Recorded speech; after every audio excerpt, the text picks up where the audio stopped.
नमस्कार दोस्तों, कैसे हैं आप सब? माता रानी की कृपा से सभी अच्छे होंगे। दोस्तों, आज मैं आपको माता काली के उतारे के बारे में बताने जा रहा हूँ। ये जो छोटा उतारा होता है माता का, वैसे तो उतारा माँ का कोई भी छोटा बड़ा नहीं है, लेकिन इस वीडियो में मैं छोटे उतारे के बारे में बताऊँगा, क्योंकि बड़ा उतारा जो है वो हर व्यक्ति को नहीं बताया जाता। वो जिस व्यक्ति को दीक्षा दी जाती है उसको बताया जाता है। लेकिन जो ये उतारा है काफ़ी हद तक ये भी कार्य करता है।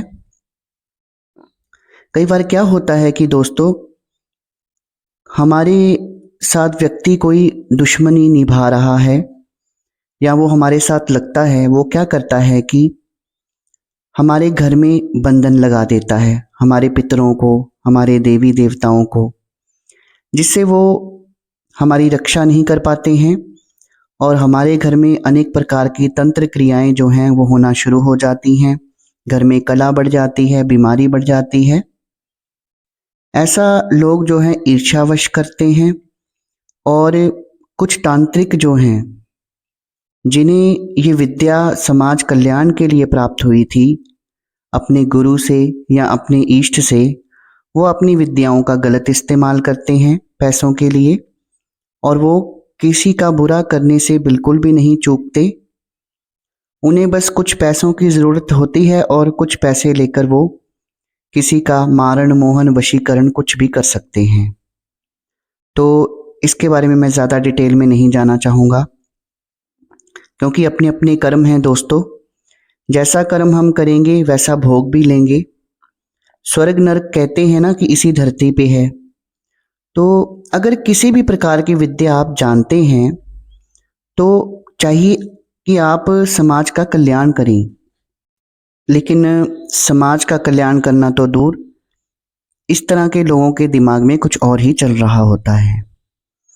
कई बार क्या होता है दोस्तों, आप कोई बिजनेस खोलते हैं और आपका व्यापार जो है वो अच्छी तरह चलना शुरू हो जाता है। आपको दिन रात चौगुनी जो है वो तरक्की मिलती है। और कई बार तो ऐसा होता है कि आप अपने घर, जो जहाँ पे आपका जन्म हुआ है, जो आपकी लोकेलिटी है, वहाँ भी वो बिजनेस नहीं करते, आप किसी और जगह जाकर करते हैं। तो अनायास ही लोग जो हैं वो आपके साथ लगना शुरू हो जाते हैं, ईर्ष्या करना शुरू कर देते हैं। चाहे वो आपके कोई रिश्तेदार हों या ना हों, आपके नोन हों या ना हों, लेकिन वो आपका बुरा करने से पीछे नहीं हटते। इस चीज़ का तो मुझे भी आज तक समझ नहीं आया कि लोग ऐसा क्यों करते हैं। मान लीजिए कि आपके कोई अपने हैं, आपके परिवार में से हैं, जहाँ आपका कोई लड़ाई झगड़ा रहा होगा, तो उस व्यक्ति का तो हम मान लेते हैं कि ये ईर्ष्यावश ऐसे कर रहा है। लेकिन जो व्यक्ति आपको जानता ही नहीं, आप किसी नए इलाके में गए हैं, किसी नए देश में गए हैं, वहाँ भी लोग जो है आपके साथ ईर्ष्या करना शुरू कर देते हैं। कई बार क्या होता है कि घर में बच्चे जवान हुए पड़े होते हैं, लेकिन उनकी जो है शादी कहीं भी नहीं होती। रिश्ते आते हैं लेकिन रिश्ता होता नहीं है। और कई बार तो एंगेजमेंट हो जाती है, रिश्ते हो जाते हैं, रोके हो जाते हैं, उसके बाद में भी रिश्ता जो है वो टूट जाता है। तो घर के जो अन्य सदस्य होते हैं, जैसे माँ बाप हैं, वो भी भाग भाग कर थक जाते हैं, पर वो ये समझ नहीं पाते कि शादी बंधन किया गया है। और अगर शादी हो भी जाए तो आगे क्या करते हैं कि वो जो वधू आती है उसकी कोख को बांध देते हैं, ताकि इनके घर में संतान ना हो। तांत्रिक कुछ भी कर सकते हैं।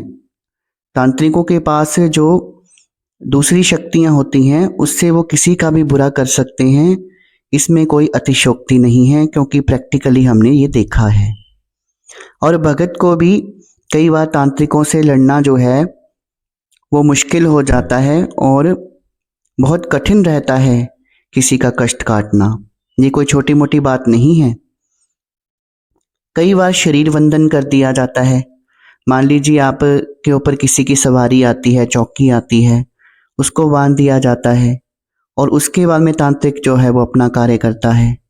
तो ऐसे बहुत सारे बंधन जो हैं किसी व्यक्ति की जिंदगी को बर्बाद करने के लिए लगाए जाते हैं। तो दोस्तों, आज मैं आपको माता काली का उतारा कैसे करना है, यानी कि इन बंधनों को उतारा करके कैसे खोलना है, उसके बारे में बताऊंगा। इससे पहले कि मैं विषय के ऊपर आऊं, मेरा आप सबसे आग्रह है, जो भी मेरी इस वीडियो को पहली बार देख रहा है और मेरे YouTube चैनल सच्चे भगत पर पहली बार आया है, वो कृपया करके मेरी इस वीडियो को एक लाइक कर दे, बेल आइकन को प्रेस कर दे, ताकि आगे जो नोटिफिकेशन आने वाली हैं वो उस तक पहुंचती रहें और उसका भक्त भक्त्याई तंत्र मंत्र की दुनिया के बारे में जानकारी जो है वो बढ़ती रहे। तो चलिए दोस्तों, शुरू करते हैं। इससे पहले कि मैं आपको उतारे के बारे में बताऊं, मैं आपको आज इसके पीछे साइंस क्या है उसके बारे में मैं आपको थोड़ा सा बताना चाहूँगा। दोस्तों, अलग अलग देवी देवता जो हैं उनके कुछ सिंबल्स होते हैं। जैसे कि माता काली हैं। माता काली जो हैं उनको श्रृंगार चढ़ता है, नारियल चढ़ता है, उनको जो है चुनरी चढ़ती है, और नींबू जो है उनको बहुत प्रिय है, अनार बहुत प्रिय है, मीठा पान बहुत उनको प्रिय है, और जो पेड़े हैं उनको बहुत प्रिय हैं। तो ये सारी सामग्री जो है उनकी पूजा में इस्तेमाल की जाती है। इसी प्रकार ख्वाजा जी का उतारा भी मैं अगली वीडियो में बताऊंगा। तो ख्वाजा जी को चौमुखा दीपक चढ़ता है, उनको दलिया चढ़ता है, अगरबत्तियाँ चढ़ती हैं, सेंट चढ़ता है, लौंग इलाचियाँ चढ़ती हैं। इसी प्रकार माता जी को भी गुलाब का इत्र जो है वो बहुत पसंद है। तो अलग अलग देवताओं की अलग अलग ये जो हम सामग्रियां चढ़ाते हैं वो सिंबल होते हैं। जैसे चुनरी माता को चढ़ती है, काली चुनरी चढ़ती है, लाल चुनरी चढ़ती है। ख्वाजा जी हो वो उनको दलिये का जो है वो बेड़ा चढ़ता है, जो हम जल में प्रवाह करते हैं। तो अलग अलग देवी देवताओं के अलग अलग सिंबल्स हैं। ऐसे ही माता काली को कहीं कहीं दारू की बोतल चढ़ती है, अंडे चढ़ते हैं, मांस चढ़ता है। तो अलग अलग देवी देवताओं की ये सिंबल माने जाते हैं। अब होता क्या है दोस्तों, इन चीज़ों में शक्ति क्यों होती है? शक्ति इसलिए होती है क्योंकि कई वर्षों से, युगों युगों से माँ को ये भेंट जो है वो चढ़ाई जा रही है। हमारे प्राचीन ऋषि मुनियों द्वारा चढ़ाई जा रही है, और आगे पीढ़ी दर पीढ़ी जो है ये चीज़ें जो है वो चढ़ाई जा रही हैं। तो ये एक तरह से सिंबल बन जाती हैं, इनमें शक्ति होती है। जैसे माता काली को 108 नींबुओं की माला चढ़ाई जाती है, तो वो युगों युगों से चढ़ाई जाती है। इन चीज़ों में स्मरण मात्र से ही शक्ति है, इन चीज़ों में ही शक्ति है, पर उनका प्रयोग कैसे करना है वो हर व्यक्ति को पता नहीं होता है। तो इनमें जब हम कोई भी इन चीज़ों को लेकर कार्य करते हैं तो जो इष्ट होता है उसके गण जो होते हैं वो साथ में कार्य करते हैं। गणों के बारे में मैं आपको बता चुका हूँ, दूतों के बारे में आपको बता चुका हूँ कि वो कौन होते हैं, वो हमारी जिंदगी में क्या कार्य करते हैं, हमें कैसे मिलते हैं। और दूत ही ये सब कार्य करने के लिए आते हैं। देवी देवताओं के पास बहुत कार्य होते हैं, वो हर व्यक्ति के कार्य के लिए नहीं आ सकते, इसलिए वो दूतों को भेजते हैं। और जो दूत होते हैं उनको भी अपने इष्ट की लाज रखने के लिए आना पड़ता है, उनका कार्य करने के लिए आना पड़ता है। जैसा कि आपने कई बार सुना होगा कि पवित्र ग्रंथों को पढ़ने से मात्र से ही हमें शक्तियाँ प्राप्त होती हैं, हमें दूत प्राप्त होते हैं। जैसे गीता है, अगर आप गीता को लगातार बार बार पढ़ेंगे और सच्चे मन से पढ़ेंगे तो आपको कुछ शक्तियाँ जो हैं वो प्राप्त होती हैं। इसी प्रकार जैसे हनुमान चालीसा है, या काली चालीसा है, दुर्गा चालीसा है, इन चालीसाओं को जब हम बार बार पढ़ते हैं तो ये सिद्ध होते हैं। सिद्ध होने के बाद हमको सिद्धियां जो हैं वो प्राप्त होती हैं। उसी प्रकार ये चीज़ें हैं, जैसे नींबू हो गया, नारियल हो गया, ये सब सिद्ध चीज़ें हैं क्योंकि ये योगियों को द्वारा वर्षों वर्षों से इस्तेमाल की जा रही हैं। तो ज़्यादा डिटेल में ना जाते हुए, क्योंकि मुझे लगता है आपको समझ आ गया होगा इसके पीछे की साइंस क्या है, उतारे के पीछे की साइंस क्या है। तो अब हम बात करते हैं माता काली का उतारा, जो हर प्रकार के बंधनों को तोड़ने वाला है और कोई भी व्यक्ति कर सकता है जो माता रानी की रोज़ पूजा करता है या उसके बीच में माता रानी के अंश हैं, या फिर जो दो दो समय माता रानी के आगे जोत भी जलाता है सच्चे मन से, वो भी ये कर सकता है। कोई आम व्यक्ति भी कर सकता है। तो करना क्या है, आपने लेना है 1.25 मीटर काले रंग का कपड़ा और माता के श्रृंगार का सामान, जो कि 16 श्रृंगार का सामान होता है, लेकिन वो आम नहीं लेना है, जैसे छोटे छोटे पैकेटों में डाला होता है, वो कार्य नहीं करता है। जैसे एक स्त्री जो है अपने लिए 16 श्रृंगार का सामान खरीदती है, जैसे शीशा खरीदती है अच्छा वाला, कंगा खरीदती है, और भी जो उसका होता है, जो भी सिंदूर लेती है, जो भी सामान होता है, वो सारा आपने लेना है, अच्छा सामान लेना है जो इस्तेमाल किया जा सके। और साथ में आपने लेना है एक चुनरी। चुनरी जो है 2 मीटर, 2.25 मीटर से ऊपर होनी चाहिए, चुनरी लेनी है। साथ में आपने 5 पेड़े लेने हैं, एक मीठा पान लेना है, आप जोड़ी लौंग इलायची भी रख सकते हैं बीच में। तो इतना ही आपने जो सामग्री है वो लेनी है। फिर आपने क्या करना है कि मान लीजिए कि आपके घर का बंधन किया गया है, आपके कुल देवी, आपके पितरों का बंधन किया गया है, और साथ में दोस्तों एक नारियल भी लेना है, क्योंकि नारियल जो है वो माँ को बहुत प्रिय है, वो भी लेना है। ये सारा सामान आपने इकट्ठा करके उस काले कपड़े में बांधना है, और बांधने के बाद आपने पूरे घर से उसको घुमाना है। अगर आपका घर बंधन किया गया है, आपके पितरों, आपके देवी देवताओं को बांधा गया है।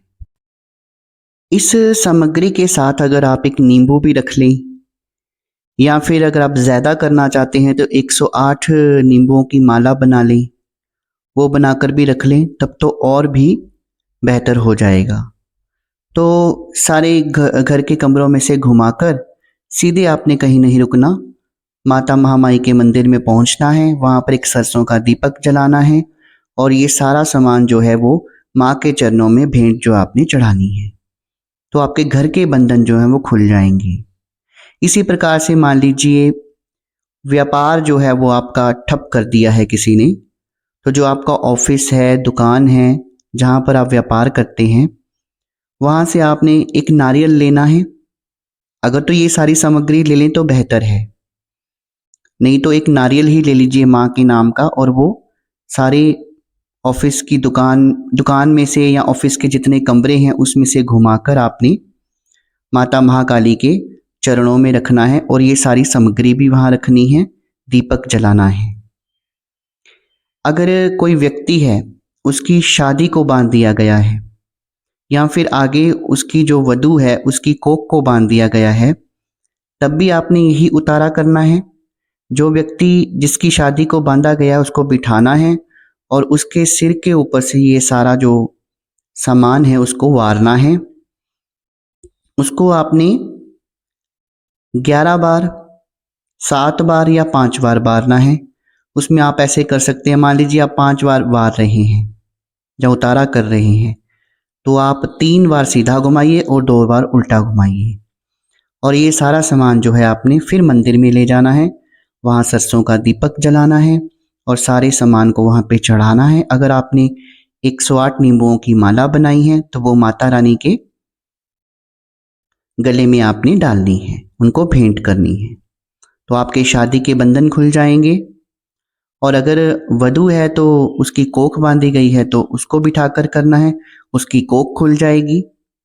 इसी प्रकार से मान लीजिए कि आपकी सवारी आती है, आपकी सवारी बांध दी है किसी ने, आपकी शक्तियों को बांध दिया है, तो वो व्यक्ति स्वयं अपना उतारा भी कर सकता है इस सामग्री को लेकर, सिर के ऊपर से उतारा करके और माता रानी के चरणों में अगर वो चढ़ाएगा, वहाँ पर दीपक जलाएगा और पंचोपचार से पूजा करेगा तो उसकी सवारी भी खुल जाती है, उसका शरीर बंधन जो है वो भी टूट जाता है। कई लोग तो ऐसे भी करते हैं। फिर मैं ज़्यादा डिटेल में नहीं जाना चाहूँगा, पर थोड़ा सा बता देता हूँ कि जैसे जिनको सवारी आती है नहीं खुलती है तो वो अपने सिर के 2 बाल तोड़कर, ये जो लौंग बीच में चढ़ाए गए हैं, 2 इलायची 2 लौंग, लौंग के आसपास बांधकर जब माता रानी के चरणों में चढ़ाते हैं तो उन्हें प्रचंड वेग से सवारी आना शुरू हो जाती है। ऐसे ही ख्वाजा जी के वहाँ जाकर भी लोग अपनी सवारी जो बंध गई है उसको खोलते हैं। तो ख्वाजा जी का उतारा कैसे करना है वो मैं अपनी अगली वीडियो में बताऊंगा। आशा करता हूँ कि आपको उतारा जो हम करते आए हैं सदियों सदियों से, उसके पीछे क्या साइंस है वो भी समझ आई, ये क्यों करते हैं, क्यों करना चाहिए वो समझ आया, और इससे बंधन कैसे खुलते हैं वो भी समझ आया होगा। अगर आपको मेरी वीडियो अच्छी लगी हो तो मेरी वीडियो को एक लाइक कर दीजिए, ज़्यादा से ज़्यादा शेयर कर दीजिए। आप लोगों ने अपना कीमती समय निकाला, मेरी इस वीडियो को देखा, उसके लिए बहुत बहुत धन्यवाद आपका। शुभ रात्रि मित्रों।